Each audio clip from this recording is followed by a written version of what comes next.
E aí, pessoal? Bem-vindos de volta aqui ao IA Geopolítica. A gente vai se aprofundar hoje na história de Abu Mohammed al-Jawlani, o líder do Hayat Tahrir al-Sham, o HTS. Para quem não está familiarizado, o HTS é um dos principais grupos rebeldes na Síria, principalmente depois dessa reviravolta toda, né? Exato. A figura do al-Jawlani é crucial para a gente entender a situação na Síria hoje em dia. Sem dúvida. É um personagem, assim, cheio de mistérios, né? A gente mal sabe o nome verdadeiro dele ou idade. Parece que ele surgiu do nada, né? Liderando um dos grupos mais importantes da guerra. Pois é. As informações sobre ele são bem desencontradas, viu? É mesmo. Tem gente que diz que ele nasceu na Arábia Saudita, Tá. outros que ele nasceu na Síria, em Deir ez-Zor. Teve até quem dissesse que ele estudou medicina Cara, antes de entrar para a vida de militante. Mas, Imagina, que mistério, né? E para aumentar a confusão, até a Interpol e a ONU têm datas de nascimento diferentes para ele. É complicado, né? Traçar um perfil preciso dele com tantos pontos de interrogação. Mas apesar de todo esse mistério, a gente consegue pelo menos traçar uma linha do tempo da trajetória dele, né? Sim, com certeza. Começando lá em 2003, quando ele se junta à Al-Qaeda no Iraque, logo depois da invasão americana. E aí, que ironia do destino. Pois é. Ele encontra o Abu Bakr al-Baghdadi, futuro líder do ISIS, Não. em Camp Pucca, prisão americana no Iraque. Olha só que encontro. O Baghdadi teve um papel fundamental na trajetória do al-Jawlani. Verdade. Inclusive, foi ele que enviou o al-Jawlani para a Síria em 2011, no comecinho da guerra, com a missão de fundar uma célula da organização lá. Essa célula, a Jabhat al-Nusra, ou Frente Nusra, era secretamente ligada ao ISIS. Né? Isso, exatamente. Olha só como a história do HTS já estava se desenhando ali. Totalmente. E a Frente Nusra começou a ganhar força nos campos de batalha. Mas aí, em 2013, o al-Jawlani toma uma decisão que muda tudo. Ele rompe com o ISIS e coloca a Nusra sob o comando da Al-Qaeda. E essa ruptura, além de mostrar a ambição dele, Sim. De ter seu próprio espaço. Também levanta algumas questões, né? O que será que motivou essa mudança? Diferenças ideológicas, disputa por poder, ou uma estratégia para se desvencilhar da brutalidade do ISIS? Exatamente. São perguntas que a gente precisa ter em mente para entender as motivações do al-Jawlani. E essa busca por autonomia fica ainda mais evidente em 2016, quando ele rompe também com a Al-Qaeda. Ele anuncia essa decisão numa mensagem gravada, imagina. Não. Rompendo.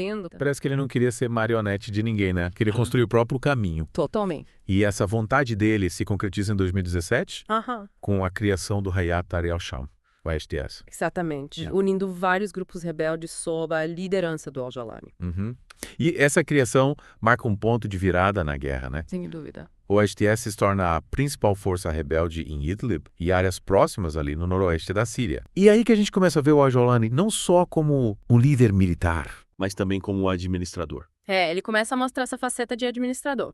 É importante a gente lembrar que essa área recebeu um fluxo enorme de refugiados por causa da guerra, né? Sim, Antes do conflito, Idlib tinha cerca de 2,7 milhões de habitantes. Hoje, esse número já ultrapassa os 4 milhões. É muita gente.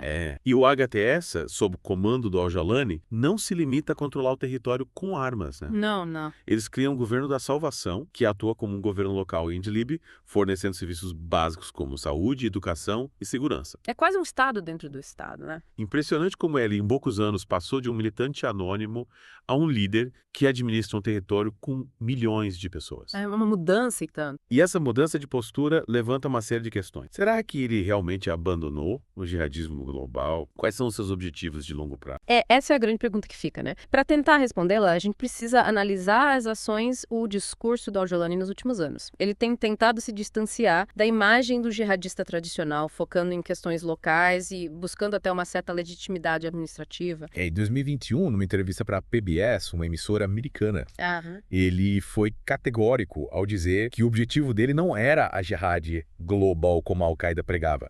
Ele afirmou que o foco era derrubar o Assad e que a Síria não representava uma ameaça ao Ocidente. Uma declaração que, sem dúvida, gerou muita repercussão e levantou ainda mais dúvidas sobre as reais intenções do al-Jawlani. Muita gente ficou se perguntando, será que ele está falando a verdade? Pois é. Mas, ao mesmo tempo em que ele faz esse tipo de declaração, o HTS, sob o comando dele, reprime a Al-Qaeda e o ISIS em Idlib. É mesmo? Eles fecharam bases, apreenderam armas e prenderam alguns líderes. Olha só, parece que o al-Jawlani está jogando um jogo bem complexo.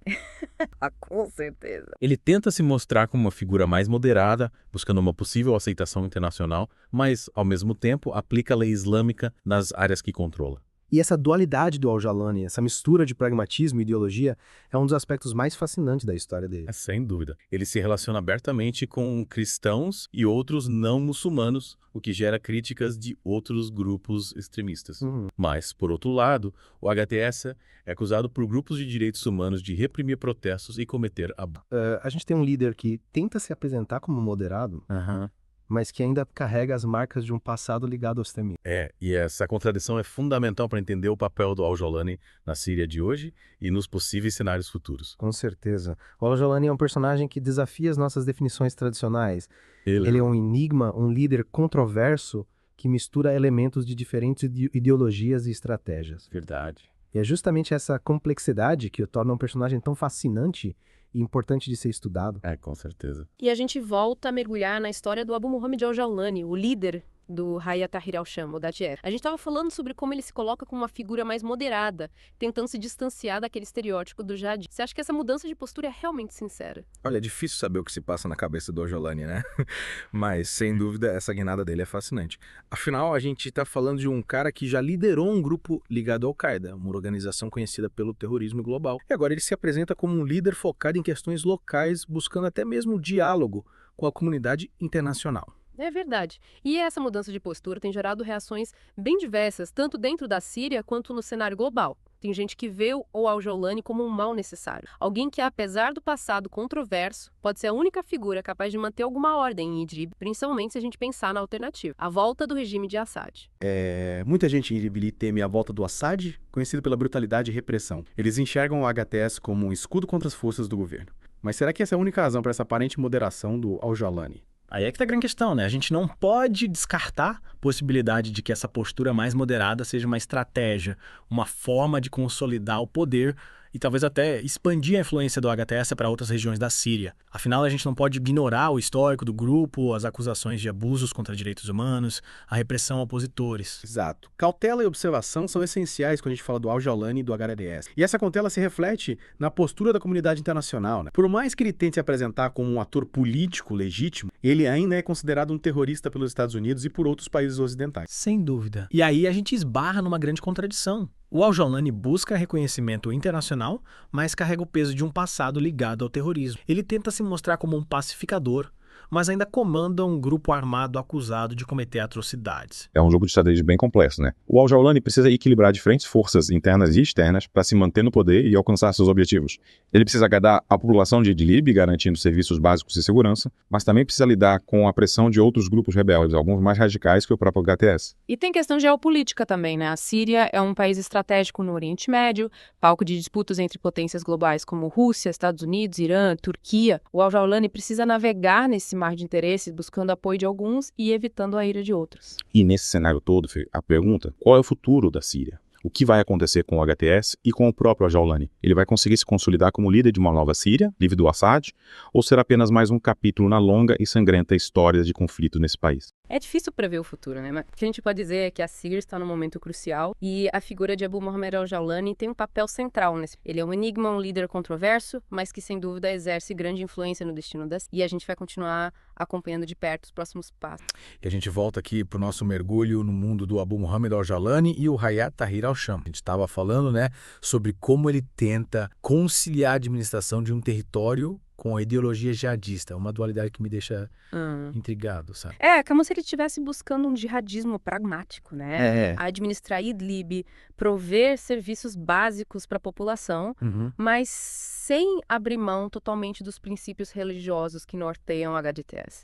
Uma estratégia contraditória, mas que talvez faça sentido no contexto da... Faz sentido, porque a população está exausta da guerra, querem segurança e estabilidade acima de tudo. Mas será que essa busca por estabilidade significa que ele está realmente disposto a abrir mão do radicalismo? Será que ele busca na dúvida? É uma solução, e é difícil ter certeza. Assim fica para o conflito. Ou essa moderação toda é só fachada. A gente precisa analisar as ações dele com cuidado, observar se ele está se distanciando da violência, buscando um diálogo genuíno com as forças políticas dentro da Síria e com a comunidade internacional. E quando a gente fala em diálogo e política, não tem como ignorar a relação do Al-Jawlani com a Turquia, né?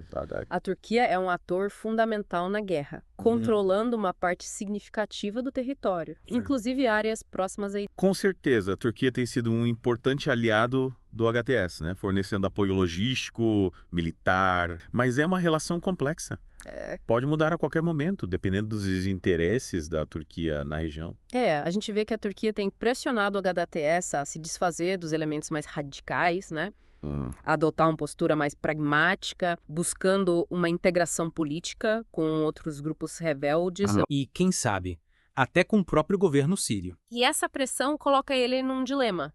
Né? Se ele ceder demais às demandas turcas, corre o risco de perder o apoio dos setores mais radicais dentro do HTS. Aqueles que defendem uma linha mais dura, mais próxima da Al-Qaeda. Verdade. Se ele ignorar a Turquia, pode perder um aliado estratégico e ficar isolado, vulnerável a ataques do governo sírio ou de outros grupos rebeldes. Um jogo de equilíbrio delicado, né? Delicado e com muito jogador. A gente não pode esquecer da Rússia nesse tabuleiro. É verdade. A Rússia é o principal aliado do Assad e tem uma forte presença militar. Qualquer movimento do Öcalan, qualquer tentativa de expansão do poder do HTS vai ser monitorado de perto pelos russos. E aí, no meio desse jogo de poder todo, te pergunta, qual o futuro da Síria? O que vai ser do HTS e do próprio Öcalan? Será que ele vai conseguir se firmar como um líder político legítimo, unir os diferentes grupos rebeldes, negociar uma paz duradoura? Olha, difícil dizer, né? O futuro da Síria é incerto, cheio de variáveis e atores com interesses diversos. Mas uma coisa é certa, o Abu Mohammed al-Jawlani é uma figura central nesse processo. Sem dúvida. Um personagem complexo, controverso, que desperta admiração e temor. E a gente, aqui no IAJ Política, vai continuar acompanhando essa história de perto. De certeza. Buscando entender as nuances do jogo político na Síria e desvendar os mistérios que envolvem a figura de Abu Mohammed al-Jawlani. Por hoje é só, pessoal. Até a próxima imersão.